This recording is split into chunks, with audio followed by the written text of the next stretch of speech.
Greetings, everyone. Welcome to another installment of Mondays at the Do. I am Erica Griffin, your host. I am also the Associate Director of Membership and Volunteer Services at the amazing DuSable Museum of African American History. And today I am joined by Ms. Tracy Williams. Tracy is our Director of Special Events, and we are here today for another great session of Mondays at the Do. We're going to go over what's new at the Do. We're going to get into a great discussion. I believe, Tracy, you're going to interview me this time. Of course. Yeah, so that should be a lot of fun. So without further ado, we want to go over, as always, our general information about how you can contact the museum.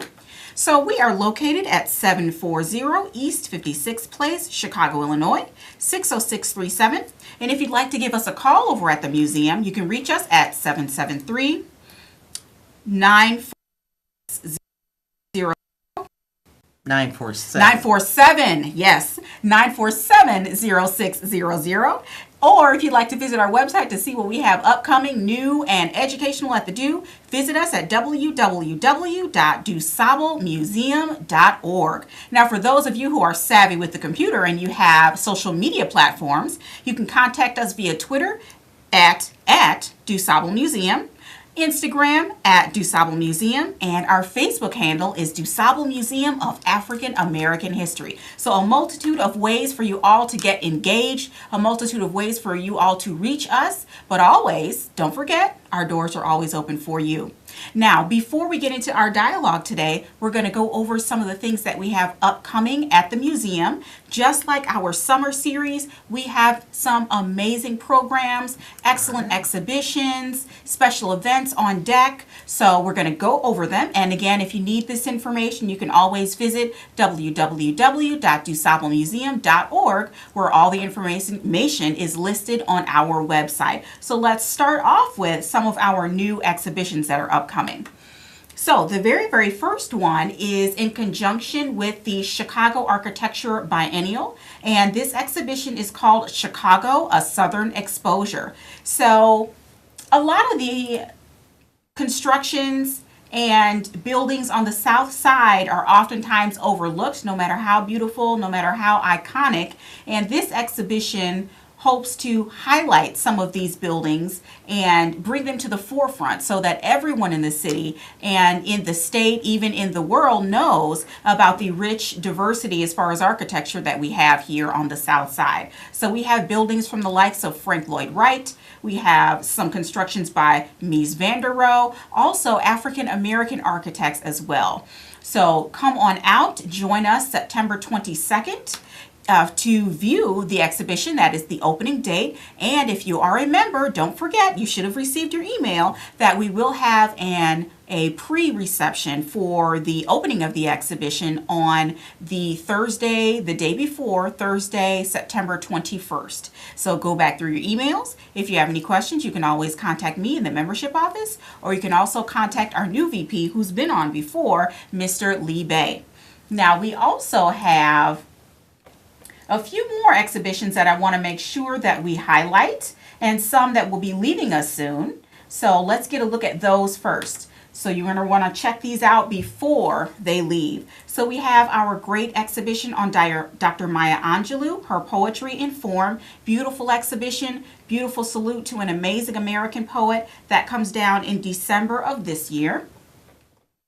We also have Kitty Halwa Chandelier, which I believe stays up not through September, but has actually been extended through February. So if you're interested in learning more about the origin of Chicago, about the story of Kitty Halwa, and about the melding of both African American and Native American cultural history here in Chicago, then definitely check it out. It is a very, very interesting and poignant installation. So be sure to check that out. Again, that'll be up through King Day. We also have a different type of exhibition coming in that focuses not only on history, but also the history of style and clothing. So we have Rewriting History, Paper Gowns, and Photographs that opens on November 4th. And as always, for our exhibition openings, we try to have a member preview, and that will be the day before on November 3rd. So again, if you're interested, the email will be coming out shortly where you can RSVP for that event. It is, of course, free of charge to members.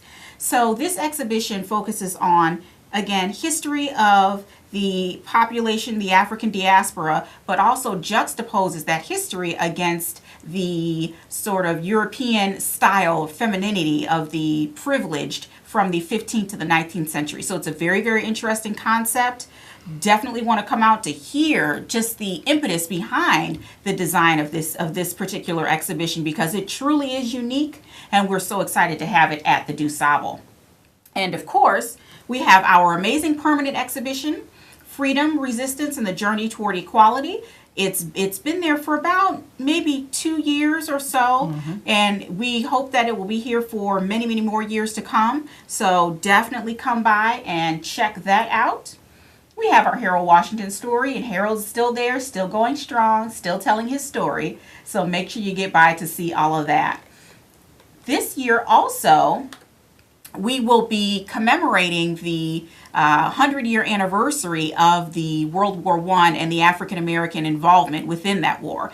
Now, as I'm sure a lot of you history buffs out there know, that African American men were allowed to enlist in the Army during World War I, but the regiments were segregated. African American men could not fight and serve, so a lot of them ended up fighting and serving in France. And the DuSable Museum has been the great recipient of a lot of items that speak to that time period.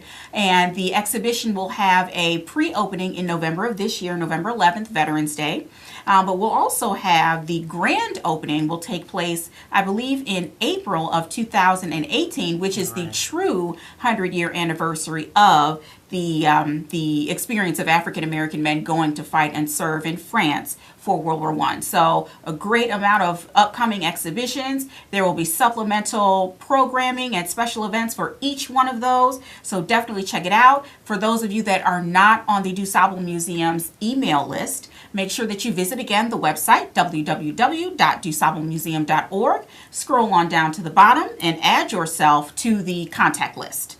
And if you have any questions for myself or Tracy throughout today's program, make sure you give us a call, 312-738-1060. One more time, 312-738-1060. It's that number listed right there on the bottom of your screen. Have I missed anything, Tracy, you think? No, I'm at a loss for words. You got a lot of that stuff out in the last 10 minutes. Yes.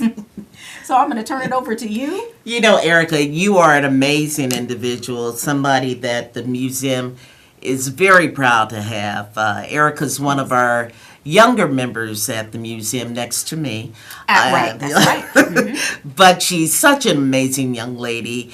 Erica, let me start out by saying, why have a job in the museum world? Why did you pick, coming into the museum world? What difference did you plan to make in coming? That is a great question. And I get that a lot, and I will be as straightforward as I can. Okay. So as a child, I always had a love for history, whether it was African American history, the history of early civilizations, which is my other passion, also history, sort of prehistory, so before written text is another love of mine as well. And actually, as a child, my goal was to be Indiana Jones. I wanted the whip, I wanted the hat, I wanted to travel the world, make all these amazing discoveries, and bring the information back to museums, because to me, museums are the ultimate keepers of history. Oh, yeah. They, whether it's from an object or something from the archive or an oral history, all of these stories have to be preserved. And I knew from a very young age, about the age of 9, that that is what I wanted to do. So always been interested in history. I call myself a history geek, and it is true, but it definitely was that exposure early to museums via my parents that got me on that track. So how long have you been at the DuSable Museum? I have been at the DuSable, I just calculated this, I've been there about 4 years. Wow. And I've seen a lot of change. Yeah. and it's continuing to grow, and I'm so proud to be a part of Team DuSable for sure. Now, can I ask, before coming to DuSable Museum, what other museums were you at? Okay, so I started my museuming, so to speak, pretty early. In high school, I was an intern at the Field Museum in the Anthropology and Archaeology department. After a time there in undergrad, I also served there in the Undergraduate Student Association of Student Anthropologists, long. Okay. And from there, you know, the exposure to the museum world just increased exponentially. After I graduated from undergrad, I went down to Florida and started working for an amazing science-based institution called the Museum of Discovery and Science. It's a youth museum similar to Museum of Science and Industry here in the city. And there I spent a lot of time developing educational programs. We had an amazing summer camp that was extremely popular in the area. So doing all of those things, and again, always in my mind, my goal was to expose other young African American males and females, minorities in general, to this concept of museuming, because it's just not something that we traditionally have done. But I'm so glad to say that here at the DuSable, for sure, I've been able to impact youth and get them interested in this particular field. Now, your current role at the DuSable Museum, you're the Director of Membership. Yes. However, you've served in other capacities prior to that at the DuSable Museum. Now, if you've noticed, Erica uses the word amazing a lot. Well, that best describes Erica. She's amazing. She can do anything that we put her to. She has done, and she does quite an amazing job doing it. That's why she's still working for us. Yes. But tell us about some of the other roles that you played at the, you were in at the museum before you got into the membership department. Absolutely. So I started off at the DuSable. I came over because, throughout all of my, experiences in museums, I've never actually had the opportunity to work somewhere that I felt spoke to my culture as an African American person. Nothing against those other institutions, they were all outstanding, but this is my chance where I feel like I am home, I am impacting the community directly, and I am hopefully bringing up other young people in that same vein so that they'll have an interest in continuing on these trends. But when I first came to the DU, I served in the education department.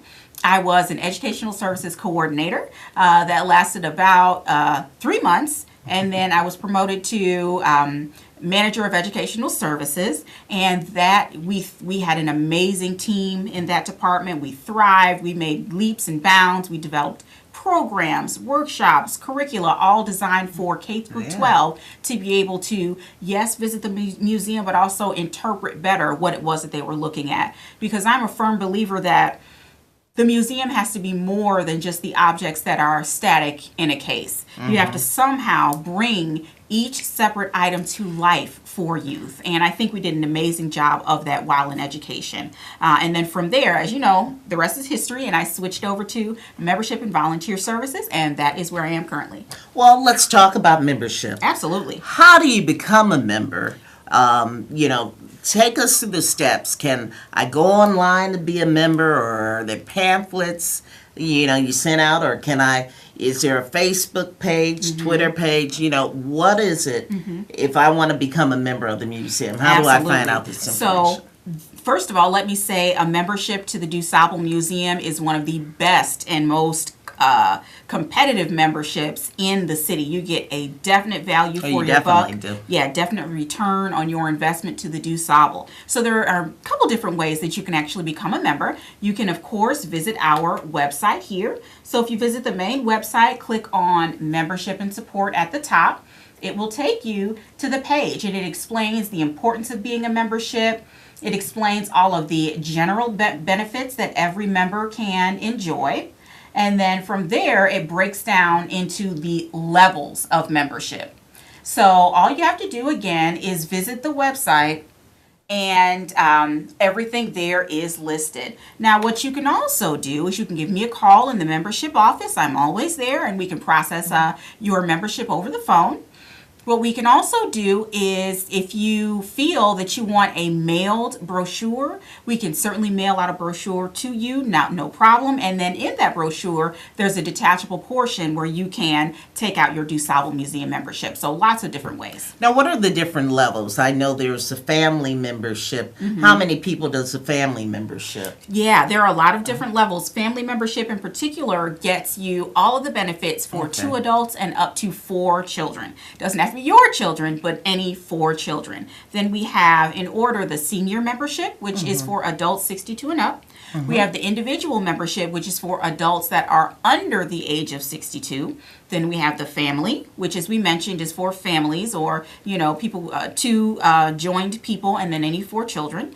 And then we go from there to the DuSable League, which is for 4 adults and 4 children. And from there, it rises up and up and up and into our sustaining level. So we have the Curators Club, we have the President's Circle, and then we have the highest level, our Borough Society level, which, of course, harkens back to Dr. Margaret Burroughs. And you just said the Curators Club. Kind of those different club memberships, kind of explain what those are, if you can. Absolutely. So as the membership levels go higher and higher, there is a change in the benefits that you get. Okay. So, for instance, the Curators Club, you get access to programs. We're starting a brand new members lecture series that focuses on collecting and archives and how you as a member can be involved or perhaps start your own archive with your own pieces at home. And you also get Smithsonian institutional benefits because we are a Smithsonian institution. So you get a complimentary membership at the DuSable League level and up. So that gets you benefits, discounts, so on and so forth at any of the 19 Smithsonian institutions. So it's a great deal. It's something that I would say benefits not only you, but your family. You get exposure and complimentary admission to a lot of programs. For instance, the majority of our exhibit openings are always free for our members. So I suggest everyone to take it out. Now, in addition to the benefits you receive at the DuSable, you also receive benefits at other Chicagoland institutions. And if you'd like to learn more about that, then make sure you give me a call again in the membership office. I'll be there to answer your calls. So it's a reciprocal membership. It is. It is a reciprocal general admission with our reciprocals. Yeah. And what institutions do we pair that with? We pair that with the Chicago History Museum, Adler Planetarium, the Peggy Notabart Nature Museum, and the Mexican Museum of Art as well. Now that's an amazing deal. That is an amazing deal. Amazing Absolutely. deal. That's our new word for Erica. Amazing deals. They start out right here in our membership department with Erica Griffin. So if you have any questions for her, give us a call right here. Erica, read that number again. Absolutely. You can give us a call, 312-738-1060. We are standing by waiting for your call. And what's the email address for a membership where they can email you? Yes, if you want to email me directly, that's egriffin@dusablemuseum.org, or you can email info@dusablemuseum.org. Either one, they'll get over to me. Now, over the past couple of years, with all of our institutions, we've seen membership go up, go down. How do you keep your membership at a certain level? How do you sustain those members all the time? That is a great question, and I'm proud to say that we have now reached our highest number of members that we have ever had at the DuSable Museum. And how we do that is by sustaining or stewarding these people into retention. That means being available when they have questions. That means making sure that your members get first dibs on programs and events. That means making sure that the benefits that they receive are competitive enough so that these people always want to renew and remain members of what we call Team DuSable. So making sure, again, that they're getting the best benefit for their dollar. And that's what we strive for. And folks, as we approach the holiday season, what's so important, the gift of giving a membership to DuSable Museum is something that's so unforgettable. A lot of children will really appreciate this particular gift. We have all kinds of gifts that people give to the museum. If you've got a member that has I don't how what do I don't want to say Passed on. deceased, but Yeah. passed on. There's a certain giving program you Absolutely. have, correct? Yes, we do. And that is our In Memoriam program. And I want to say, I think we have a caller, and then I can speak a little bit Yeah. more about that. Hello, caller. How are you? What's your name and your question? Hi. My name is Sylvia, and I had a question for the host. I think it's so fascinating that you have been in museums since you were a teenager, like on a regular basis. And Yes, I just indeed. wanted to know what the draw is for you about museums, because I've never met someone this young, frankly, who enjoyed museums so much. Yes. Yeah, it is. I do truly feel like, thank you for your question.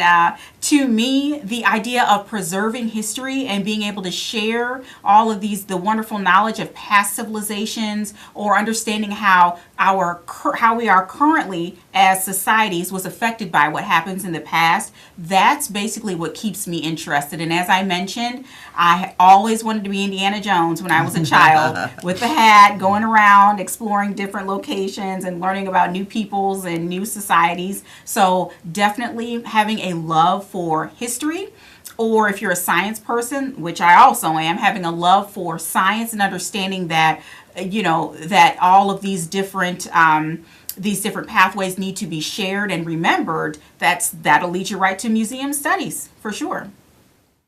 Many people don't know that they can pick up the phone and call us at the museum anytime you want the museum to come out, let's say to your church, any festivals that you might be having, or special events at your job. You might want the DuSable Museum present. Can you tell them how they can go about doing that, and what type of events you tend to cater to? Absolutely. So I can give you an example as well. So last year, myself and Julius Jones, another one of our colleagues at the museum, actually went out to the Blue Cross Blue Shield headquarter office here in Chicago and presented a brief, well, not a brief, it was pretty long, an overview of African American history for their Black History Month celebration. And that's something that we do pretty often. We ask that you get in requests 6 weeks before your actual event happens, and we can send out knowledgeable staff to come and speak at your event. So we generally do speak about African American history as an overview, or we can also break down into specific sections of African American history if that's something that you are interested in. And we do have staff very knowledgeable that are standing by on hand and are there to deliver the messages. As a manager of membership, you've got to know basically everything that's going on Yes, you do. at the museum, because All I'm the sure time. you get bombarded with calls all the time asking you what's going on, or I didn't get my membership, or when does my membership expire? Yes. Now to all those that are listening today, Erica's going to answer all those questions right now, because she has an amazing answer for you right now. Go ahead, Erica. All right, so we do our utmost in the membership office to make sure that A, we get your membership cards out on time, B, that we're always available to answer your questions, but just how we're getting stuff out to you, you've got to make sure that you get the information into us. If your address, your email, or your phone number changes, let us know so that we can change that in our database. Otherwise, we keep sending the information to the old address or the old email, and it's up to you to make sure that all that information stays updated. But again, we work tirelessly to make sure that we are retaining all of our members and making sure that they're satisfied with the membership program that we provide. So as a member, I'm going to get a nice membership card. Yes, you do. Which we have some new cards, folks. Really, really nice. Yes. And I'm going to also get my invitation to all the openings at the museum, you do. exhibition openings. Will I get any discounts at all for anything? Yes, indeed, you do. You get discounts in our gift shop, and you also get discounts on programming at the museum also. For those that might have a cost, there is a discount. And sometimes members will get invited to other special viewings that might not be at the museum. Absolutely, all the time. We have a lot of community partners, and one way that we partner is to trade in tickets or to trade in programming. So we have great partnerships with a lot of the different playhouses here in the city, Right. a lot of the different other cultural organizations. So yes, we do trade quite often, and a lot of the events are held off-site at other institutions that our members can participate in. Well, not only are you dealing with members, Erica also deals with all of our volunteers. Yes, we do. So explain to our viewing audience a little bit about volunteering at the museum and the opportunities that come out of Sure, volunteering. absolutely. So the volunteer program is robust. It is competitive, and we are here for you. Yes, you're doing us a favor, but we also give back to you. So our members always say that we give a meaningful reason to come out and work with us. So again, any questions you have, give myself a call in the membership office. You can call Tracy to learn more about special events. We thank you all so much for listening, and thank you again. This has been another issue of Mondays at the Do. Take care. Bye-bye. And have an amazing day.